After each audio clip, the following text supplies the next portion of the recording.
"Get out before I call the police, you don't belong here." Marcus spat at the young black woman, his hands actually pushing her toward the door. What he didn't know. She was CEO of a company worth $12 billion, controlled the largest government contract in history, and was recording everything on a live stream to 800,000 followers. In the next hour, she would steal his best employees, partner with his biggest rival, trigger a Senate investigation, and cause 30 million people to boycott his business. All because he couldn't believe a black woman could afford a Bugatti. The Bugatti Chiron gleamed under the showroom's crystal chandeliers like a $3 million sapphire, its carbon fiber body reflecting the horrified face of every customer watching Marcus Steinberg grab Zara Okonkwo by the arm and physically escort her toward the door. Security should have stopped you at the entrance. The managing director of Manhattan's most exclusive luxury dealership spat, his manicured fingers digging into the fabric of her blue designer dress. "This isn't a museum, and we don't do test drives for Instagram photos. How did you even get past the doorman?"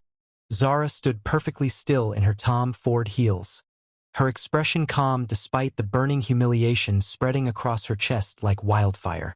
The 28-year-old CEO of Okonkwo Technologies had walked into Steinberg Motors prepared to purchase 3 vehicles for her executive team, paying cash, a transaction that would have totaled nearly $7 million. Instead, she found herself being manhandled by a 50-year-old man who had taken one look at her, young, black, female, and decided she didn't belong among his clientele of hedge fund managers and trust fund babies. "Mr. Steinberg," Zara said, her voice carrying the kind of quiet authority that had once silenced a room full of Fortune 500 executives. "You're making a mistake that will cost you everything you've built." She gently but firmly removed his hand from her arm, her MIT-class ring catching the light as she moved. "I came here to make a purchase. You've chosen to make an enemy." Marcus Steinberg laughed, the sound echoing through the showroom where a dozen other customers pretended not to watch while secretly recording on their phones. "An enemy? Sweetheart, I've been in this business for 30 years. I know exactly who can afford my cars and who's just here wasting my time. That dress might be designer, but I can spot a pretender from across the room. The nearest Hertz is 3 blocks down. Maybe they'll let you rent something more your speed." The words hung in the air like a challenge, and Zara felt the familiar sensation she'd experienced countless times before. That moment when someone's prejudice became so transparent, so pathetically obvious, that it almost felt like a gift. Because Marcus Steinberg, in his Italian suit and Swiss watch, managing his temple to automotive excess, had no idea that the woman he was humiliating controlled a technology empire that had just secured the largest transportation infrastructure contract in American history. If you've ever been dismissed, overlooked, or humiliated by someone who thought they could judge your worth at a glance, this story is for you. Take a moment to subscribe to Acts of Depth, where we share stories of those who transform their darkest moments into their greatest victories. And remember to hit that notification bell because what happens next will restore your faith in cosmic justice. Zara's journey to that mortifying moment in Steinberg Motors had begun in a cramped apartment in Newark, where her Nigerian immigrant parents had worked 3 jobs each to keep food on the table and dreams alive in their daughter's heart. Her father, a former engineering professor in Lagos who drove taxis in America, had taught her mathematics on the back of takeout menus. Her mother, who'd been a respected banker in Nigeria but cleaned offices in Manhattan, had instilled in her the kind of dignity that no amount of humiliation could strip away. By age 15, Zara had built her first app, a translation program that helped immigrant families navigate government services. By 18, she'd earned a full scholarship to MIT. By 25, she'd founded Okonkwo Technologies with nothing but a laptop and an algorithm that would revolutionize how cities managed their transportation systems. Now, 3 years later, her company was valued at $12 billion. And she just closed a deal that would transform America's infrastructure for the next generation. But Marcus Steinberg saw none of that. He saw dark skin, youth, and female 3 strikes in his mental arithmetic of who belonged in his showroom. As he stood there, gesturing toward the door with the imperious confidence of someone who'd never faced real consequences, Zara pulled out her phone and made a call that would change everything. "Jonathan," she said, speaking to her CFO loud enough for the entire showroom to hear. Cancel the vehicle purchase order for Steinberg Motors. Yes, all 7 million. We're going with their competitor. She paused, making eye contact with Marcus, whose smirk was beginning to falter. And Jonathan? Accelerate the timeline on Project Transit. I want the announcement moved up to tomorrow. Marcus rolled his eyes, clearly thinking this was some elaborate performance for the other customers. Are you finished with your little show? Some of us have real business to conduct. He snapped his fingers at his security guard. Terrence, please escort this young woman out before she disturbs our actual customers. Terrence, a former Marine who'd seen enough of the world to recognize power when it stood before him, hesitated. Something about Zara's calm, the way she held herself despite the humiliation, reminded him of generals he'd served under, people who didn't need to raise their voices because their authority was absolute. Mr. Steinberg, perhaps we should. Now, Terrence, Marcus interrupted, his face reddening. Or you can join her on the sidewalk looking for new employment. That's when Zara smiled.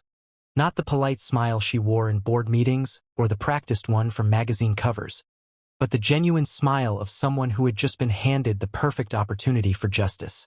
She reached into her purse and pulled out a business card, placing it on the hood of the Bugatti with deliberate precision. Mr. Steinberg, my name is Zara Okonkwo. You might want to Google me before you have security throw me out. I'll wait exactly 60 seconds for you to apologize. After that, I'm going to make a few more phone calls that will determine whether Steinberg Motors exists tomorrow.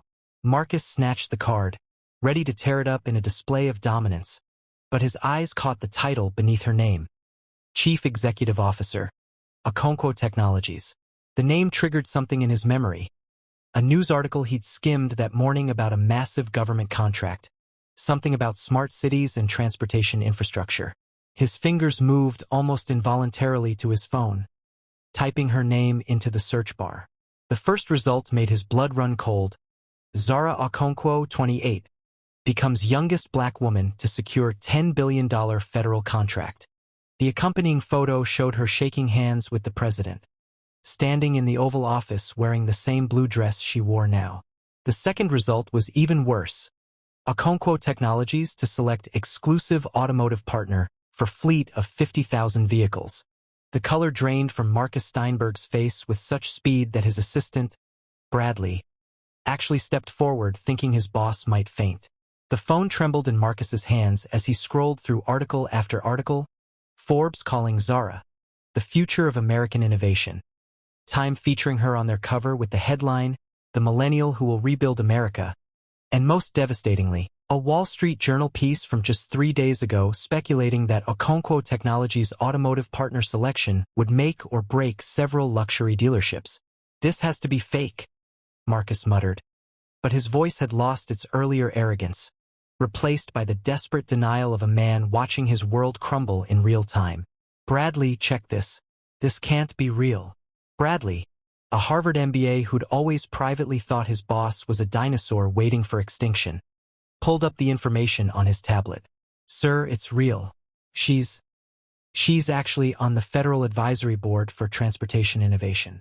She literally helps decide which companies get government contracts. His voice dropped to a whisper. Her company just got approved to replace the entire fleet for 15 major cities. The showroom had gone completely silent except for the sound of phone cameras clicking and recording. Every customer, every salesperson, even the janitor had stopped to witness what was clearly becoming the most expensive case of mistaken identity in luxury automotive history.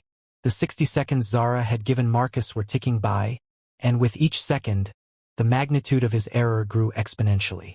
50 seconds left, Zara announced calmly, examining her nails with the casual indifference of someone who held all the cards. Though I should mention, Mr. Steinberg, that my company's contract includes an exclusivity clause. Whoever we partner with will be the sole provider for the largest municipal fleet upgrade in American history. We're talking about 50,000 vehicles over 5 years, with a total value exceeding $2 billion. Marcus's legs actually buckled slightly. Steinberg Motors, for all its prestige and glamour, was struggling. The pandemic had devastated luxury car sales, and they'd been banking on landing a corporate fleet contract to stay afloat. The contract Zara was describing wasn't just an opportunity, it was a lifeline, and he'd just spent the last 10 minutes trying to throw the person holding it out of his showroom. Ms. Okonkwo, Marcus began, his voice cracking like a teenager's. There's been a terrible misunderstanding. No misunderstanding, Zara interrupted, her tone sharp enough to cut glass. You understood exactly what you were doing. You saw a young black woman and assumed she didn't belong here. You put your hands on me. You tried to humiliate me in front of all these people. She gestured to the growing crowd of onlookers. The only thing you misunderstood was the consequences. Her phone rang, and she answered it on speaker, filling the showroom with the voice of Richard Hawthorne, CEO of Precision Motors, Steinberg's biggest competitor. Zara, I just got your message. We're absolutely thrilled about the opportunity. I can have my entire team at your office within the hour to finalize the partnership. And of course, we'll have those 3 vehicles you wanted delivered to your private garage by end of day. Complimentary, as a token of our appreciation for your business. Thank you, Richard, Zara replied, making sure Marcus heard every word. I appreciate a businessman who understands the value of respect. We'll see you at 3:30 seconds, she announced after ending the call, looking directly at Marcus, whose face had progressed from pale to a concerning shade of green. The next 20 seconds were perhaps the longest in Marcus Steinberg's life. He stood there, designer suit suddenly feeling like a straitjacket, watching his professional future evaporate because of his own prejudice. Around him, customers were already whispering, some pulling up social media to share the unfolding drama. He could see the headlines forming: Luxury dealer loses billions after racial profiling. Steinberg Motors CEO humiliates wrong customer, pays ultimate price. 10 seconds, Zara announced, and Marcus felt his pride, 30 years of carefully cultivated superiority, crumble like ancient parchment. I'm sorry, he blurted out, the words tasting like ash in his mouth. Ms. Okonkwo, I sincerely apologize for my behavior. It was inexcusable, unprofessional, and wrong. Zara tilted her head slightly, studying him the way a scientist might study a particularly interesting specimen. You're not sorry for what you did, Mr. Steinberg. You're sorry about who you did it to. There's a difference. She was right, and everyone in the showroom knew it. Marcus's apology carried all the sincerity of a politician's campaign promise. But desperation made him persistent. Please, Ms. Okonkwo, let me make this right. We can offer you the best prices, the best service. The best service? Zara laughed, but there was no humor in it. You mean like having your security escort me out? Like grabbing my arm and treating me like a criminal? That's your best service. She pulled up another contact on her phone, this one showing the name of a major automotive industry journalist. I'm about to give an exclusive interview about my experience here today. Your 60 seconds are up, Mr. Steinberg, but I'm feeling generous. I'll give you 1 more minute to convince me why I shouldn't destroy your reputation the same way you tried to destroy my dignity. Marcus dropped to his knees in his own showroom in front of customers and staff, his pride completely eviscerated. Please, Ms. Okonkwo, this dealership has been in my family for 3 generations. My grandfather started it with nothing. We employ over 200 people. I'm begging you, don't let my stupidity destroy all those livelihoods. The showroom held its collective breath. Here was Marcus Steinberg, the man who'd once made a Fortune 500 CEO wait 3 hours for an appointment, kneeling on his own marble floors. Several employees looked genuinely shocked. They'd never seen their tyrannical boss show vulnerability, let alone genuine fear. Zara walked slowly around the kneeling man, her heels clicking against the marble in a rhythm that sounded like a countdown to execution. She thought about all the other young black women who'd walked into places like this and been dismissed, humiliated, treated as less than. She thought about her mother, brilliant and educated, reduced to cleaning the offices of men like Marcus who never saw her as fully human. Stand up, she said finally. You're embarrassing yourself and your employees. Marcus scrambled to his feet, hope flickering in his eyes like a candle in a storm. But Zara wasn't finished. I want you to understand something, Zara said, her voice carrying across the now-packed showroom where at least 40 people had gathered to witness the unfolding drama. What happened here today isn't unique. It happens every day in every industry to people who look like me. The only difference is that today, the person you tried to humiliate happens to have the power to respond. She walked over to the Bugatti Chiron, running her hand along its flawless surface, leaving Marcus to wonder if she was considering buying it just to prove a point. Do you know why I came here specifically, Mr. Steinberg? Your dealership, out of all the luxury dealers in Manhattan. Marcus shook his head mutely, afraid that speaking might somehow make things worse. Because my father drove past this showroom every day for 15 years in his taxi. Zara continued, her voice taking on a distant quality as she recalled memories that still burned. He'd point to these cars and tell me that someday when I was successful I should buy one. Not because I needed it, but because I could. He died 2 years ago, still driving that taxi, still believing his daughter would change the world. Her fingers traced the Bugatti's distinctive grille, and for a moment, vulnerability flickered across her features. I came here to honor his memory, to buy something frivolous and expensive and beautiful because he never could. And you? She turned to face Marcus, her composure fully restored. You tried to throw me out like trash. The weight of his mistake seemed to physically press down on Marcus's shoulders.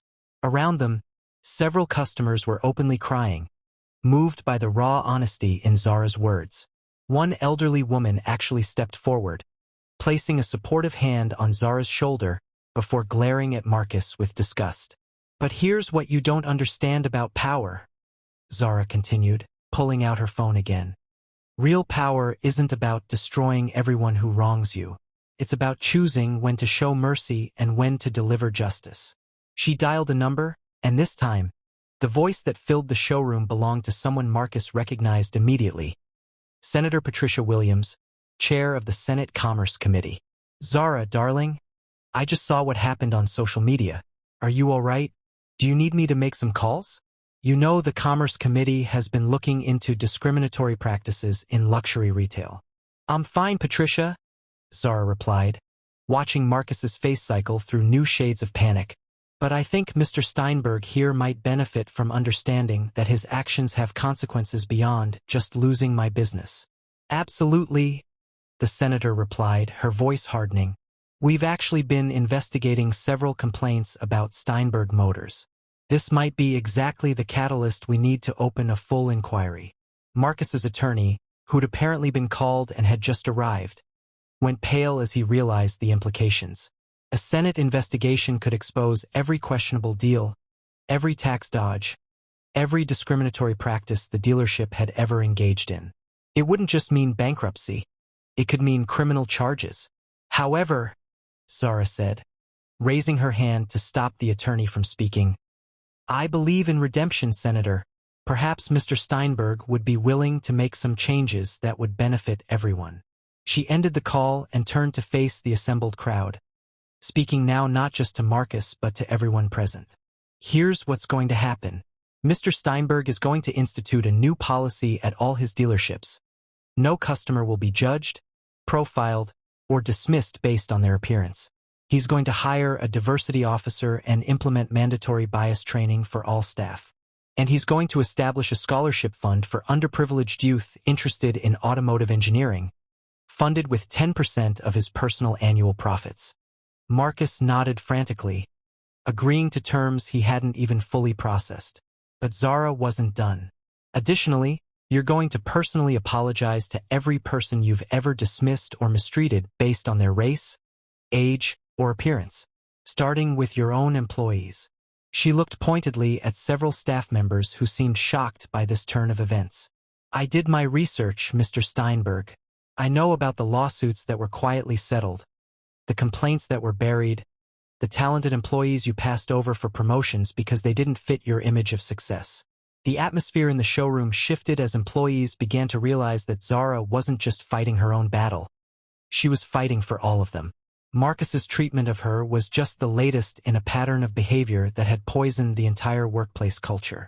You can't be serious. Marcus's attorney finally spoke up, trying to salvage something from the situation. These demands are non-negotiable. Zara interrupted. Your client assaulted me, attempted to have me forcibly removed from a public establishment based solely on my race, and did so in front of dozens of witnesses who were recording. I could own this dealership by the time the lawsuits are settled. Instead, I'm offering him a chance to become better. I'd take it if I were you. A young salesman, clearly Latino, stepped forward hesitantly. Ms. Okonkwo, I've worked here for 5 years. Mr. Steinberg has never once promoted anyone who looks like me past junior sales. He says we don't have the right image for senior positions. I've been here 7 years, an Asian woman added, emboldened by the first speaker. He told me I could never be in management because clients wouldn't respect my authority. More employees began speaking up, years of suppressed frustration finally finding voice. Marcus stood in the center of it all, watching his carefully constructed kingdom reveal itself as a monument to prejudice and exploitation. The customers were recording everything, and several news vans had already pulled up outside, alerted by social media to the unfolding scandal. This is what happens, Zara said quietly, but her voice somehow cut through the chaos. When you build your success on the foundation of others' oppression, eventually, that foundation cracks, and everything collapses. She pulled out a tablet from her bag and began typing rapidly. I'm sending you a contract, Mr. Steinberg. It details everything we've discussed, the diversity initiatives, the scholarship fund, the changes to your corporate structure. You have 1 hour to sign it and make it legally binding. If you don't, I'll proceed with both the Senate investigation and personal lawsuits that will bankrupt you, your dealership, and probably result in criminal charges. Marcus's phone pinged with the received document. His hands shook as he opened it, seeing page after page of requirements that would fundamentally transform how his business operated. But he also saw something else, a chance to survive, even if it meant destroying everything he'd believed about himself and his place in the world. The transformation of Marcus Steinberg's face as he read through the contract was like watching a man age 20 years in 20 seconds. Each clause, each requirement, stripped away another layer of the supremacy he'd worn like armor his entire life. The scholarship fund alone would cost him millions. The diversity requirements would mean replacing half his senior management. The bias training would force him to confront beliefs he'd never questioned. There's something else, Zara said, causing Marcus to look up from the contract with the expression of someone who couldn't possibly take another blow. The 3 cars I originally came to purchase, you're going to provide them at cost, not a penny of profit, and you're going to deliver them personally to my office. You, Mr. Steinberg, not one of your employees. I want you to stand in my lobby, in front of my employees, and hand me the keys yourself. Bradley, Marcus's assistant, actually gasped at this final humiliation. The great Marcus Steinberg, who once made a Saudi prince wait for an appointment, reduced to a delivery driver. But it was the symbolism that cut deepest. Marcus would have to enter Zara's domain, stand in her space, and acknowledge her power. Marcus started to protest, but the words died as he saw Zara's expression. She wasn't negotiating. She was dictating terms of surrender. The story of how Zara had built her empire flickered through her mind as she watched Marcus struggle with the contract. She remembered the countless nights coding until her eyes burned, surviving on ramen and determination. She remembered the venture capitalists who'd offered funding but wanted to replace her as CEO with someone more traditional, code for white and male. She remembered choosing to bootstrap her company instead, maintaining control even when it meant not eating some days. The algorithm that made her fortune had come to her during one of those hungry nights, a solution to urban transportation inefficiency that seemed so obvious once she'd mapped it out. Cities were hemorrhaging money on outdated systems while citizens suffered. Her platform could integrate every form of transportation, buses, trains, rideshares, bikes, into one seamless network, reducing costs by 40% while improving service. It had taken her 3 years to get anyone to listen, and another 2 to prove it worked. Now, 5 years after starting with nothing but code and conviction, she controlled the future of American infrastructure. The federal contract wasn't just about money. It was about reshaping how 300 million people moved through their daily lives. And Marcus Steinberg had tried to escort her out like she was trespassing. Mr. Steinberg, A voice called from the entrance. Everyone turned to see Richard Hawthorne, CEO of Precision Motors, walking in with a smile that could have powered a small city. I heard there was some excitement here. Zara, are you ready for our meeting? The timing was perfect, and Zara knew Richard had planned it that way. He was there to twist the knife, to let Marcus see exactly what he'd lost. Richard was everything Marcus pretended to be, genuinely successful, respectful of all customers, and smart enough to recognize opportunity regardless of what package it came in. "Hello, Richard," Zara said warmly, the contrast to how she'd addressed Marcus impossible to miss. "I'm almost finished here. Mr. Steinberg was just signing some paperwork." Richard looked at Marcus with barely concealed satisfaction. They'd been rivals for 20 years, competing for the same high-end clients, the same exclusive contracts. Paperwork? Not a sales contract, I hope. Zara's already chosen Precision as her exclusive partner. We're actually announcing it at a press conference tomorrow. The president will be attending. The last detail was unnecessary but devastating. Marcus had spent years trying to get any political figure of note to visit his dealership. Now his rival would be standing next to the president, cementing a partnership Marcus had lost because he couldn't see past his own prejudice. "Sign it," Marcus's attorney whispered urgently. "Sign it now before she changes her mind and decides to destroy us completely." Marcus's hand moved across the signature line like it weighed 1,000 pounds. Each letter of his name felt like another nail in the coffin of his old life. When he finished, Zara took the contract, reviewed it carefully, and nodded. "Bradley," she addressed Marcus's assistant directly, ignoring Marcus entirely. "You seem competent. Are you interested in a real job? I'm looking for someone to manage fleet acquisitions for my company. The salary would be..." She named a figure that made Bradley's eyes widen. "Plus equity." The offer was calculated to hurt. She was taking Marcus's best employee right in front of him, showing that talent would flow to wherever it was actually valued. Bradley looked between his boss and Zara, seeing his future crystallize in that moment. Yes, Ms. Okonkwo. When would you like me to start?" "Monday," Zara replied. "That gives you time to clean out your desk and say goodbye to whoever here actually treated you with respect."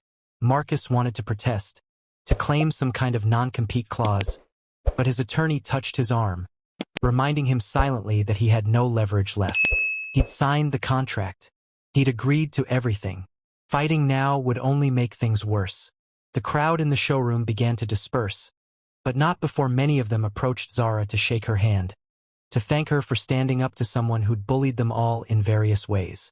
The elderly woman who'd touched her shoulder earlier pressed a business card into her hand. She was a federal judge, it turned out, and she wanted Zara to know she had allies in high places.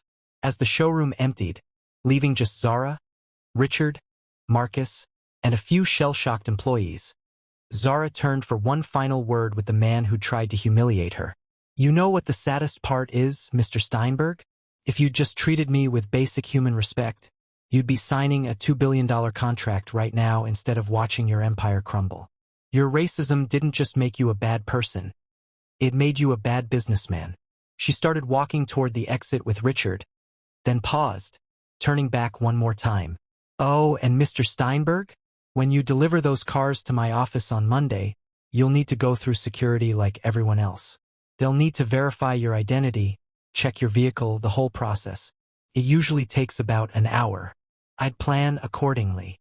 Monday morning arrived with the kind of crisp clarity that made Manhattan's glass towers shine like pillars of ambition. Marcus Steinberg sat in the driver's seat of a transport truck loaded with 3 luxury vehicles: a Bentley Continental GT, an Aston Martin DB11, and the Bugatti Chiron that had witnessed his downfall. His hands gripped the steering wheel as he navigated toward the Okonkwo Technologies building, a 40-story testament to what one brilliant woman could accomplish when she refused to accept limitations. The weekend had been a massacre. The video of his confrontation with Zara had accumulated 30 million views. His wife had moved into a hotel, disgusted by the man she'd married. His country club had revoked his membership.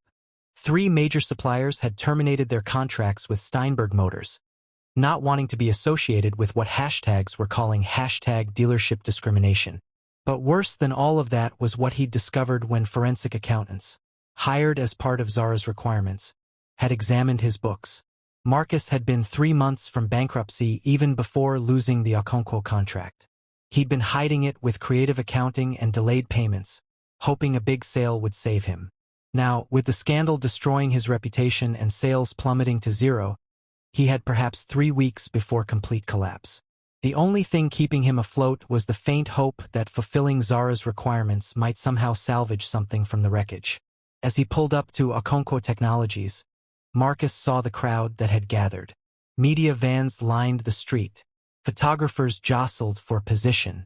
Someone had leaked that he'd be making this delivery, and the press smelled blood in the water.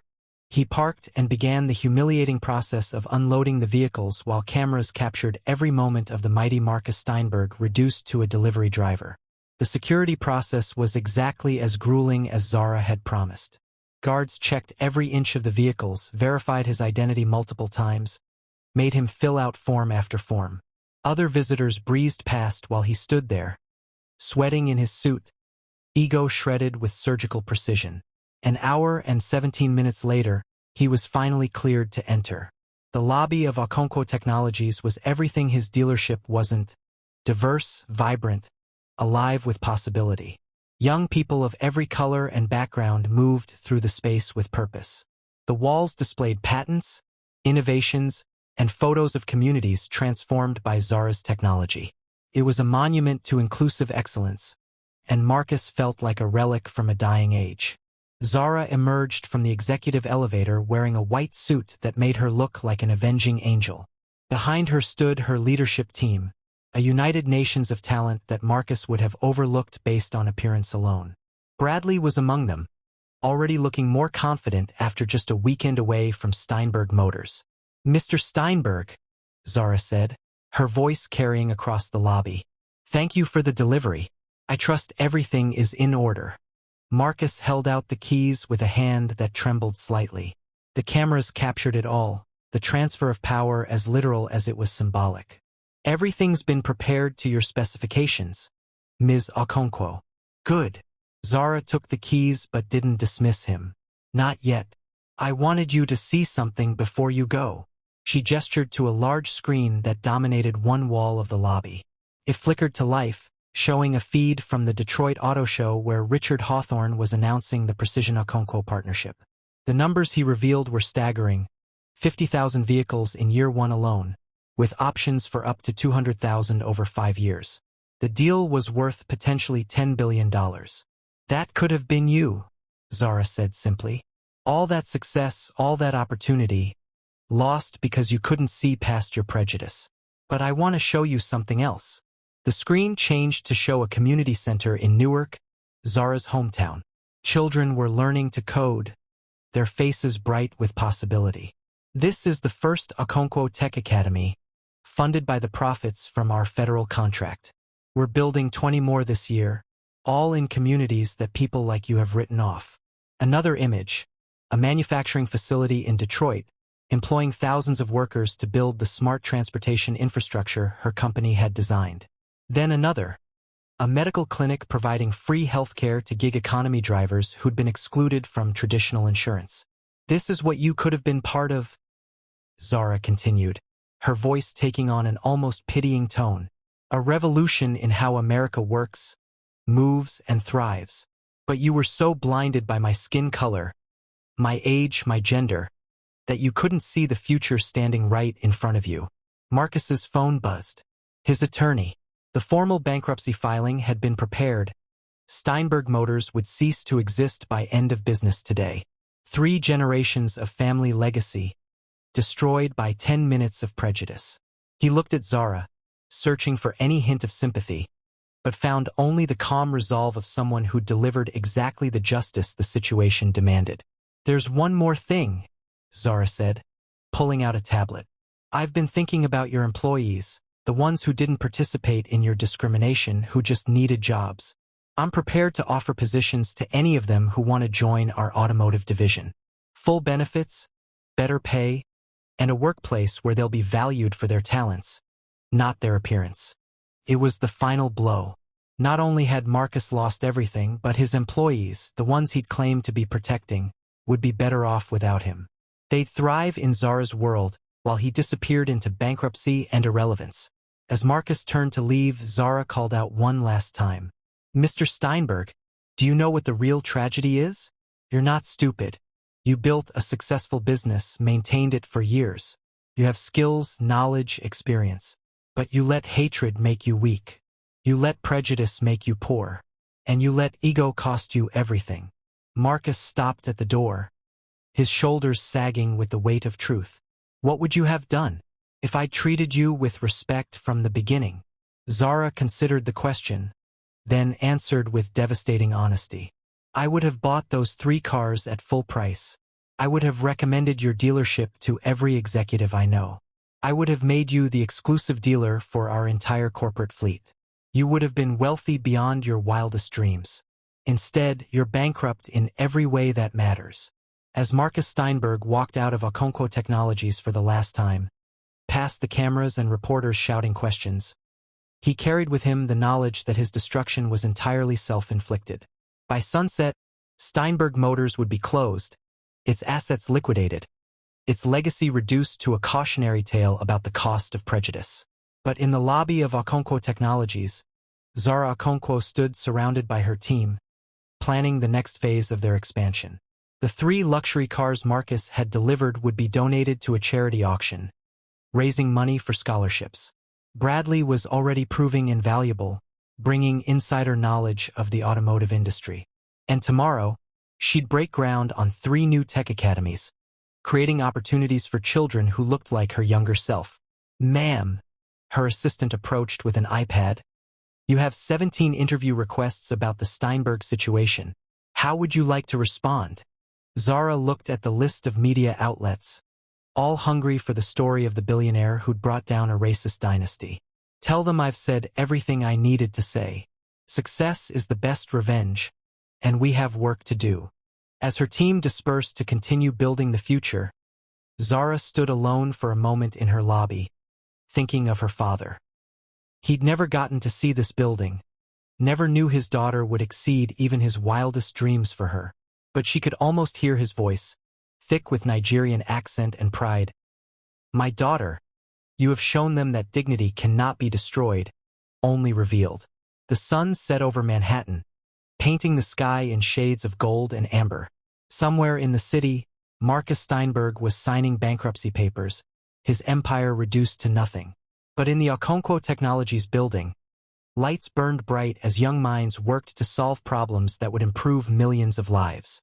It was, Zara thought, exactly the kind of poetic justice her father would have appreciated, success built not on stepping on others, but on lifting them up.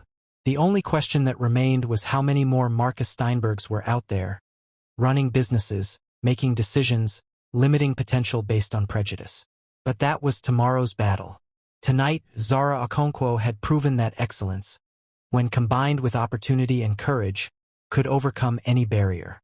And that truth, more than any revenge, was what would change the world.